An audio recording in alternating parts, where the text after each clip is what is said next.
Bonjour. Que ce soit en Amérique du Nord et du Sud, aux Antilles, en Afrique ou dans l'océan Indien, la question des réparations liées à l'esclavage est aujourd'hui au cœur des revendications des descendants des esclaves déportés depuis l'Afrique.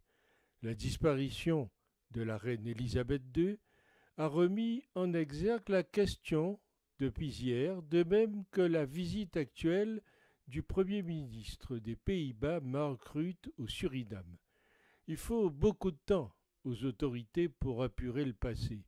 La responsabilité dans la déportation quasi totale des Juifs néerlandais a été reconnue sur le tard, en 2020, avec les excuses aussi officielles qu'inattendues du Premier ministre néerlandais. Sur l'esclavage, il estime qu'il y a un risque de polarisation de la société. Seulement 35% des Néerlandais soutiennent des excuses à ce titre. La droite estime que les contemporains ne peuvent être tenus pour responsables des agissements de leurs ancêtres, tandis que les partis du centre et chrétiens plaident pour un geste de réconciliation.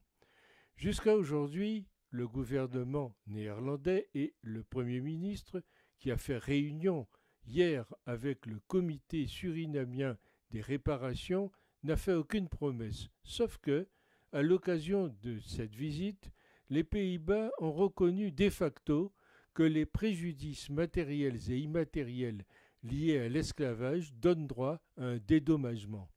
Le Suriname précise faire cause commune sur ce dossier avec la CARICOM pour contraindre les anciennes puissances coloniales anglaises, françaises et néerlandaises à verser des compensations financières aux descendants d'esclaves et d'indigènes. Le Suriname est à un stade assez avancé sur ce dossier et donc hier a à nouveau porté réclamation auprès de son ancien colonisateur. Les Pays-Bas ont déporté environ 1 million d'esclaves africains pour travailler dans les plantations du Nouveau Monde.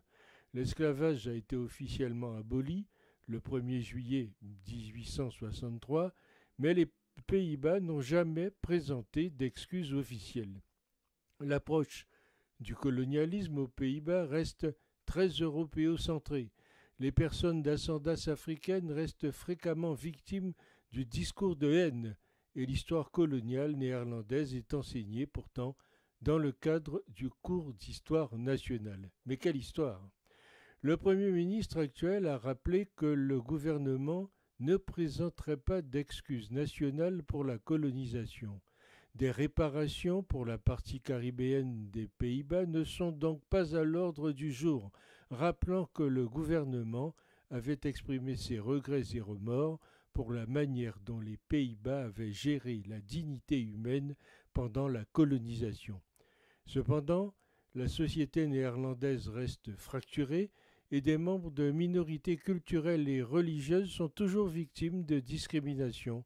Il faut rappeler que le royaume des Pays-Bas se compose de Aruba, de Curaçao, de Sint des îles de Bonaire, de Saint-Eustache et Saba.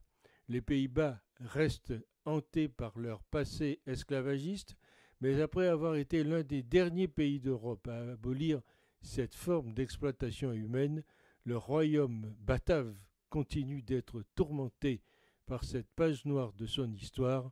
De nouvelles mesures pour réparer l'irréparable seraient en cours. C'est ce qui a été annoncé hier le Premier ministre batave.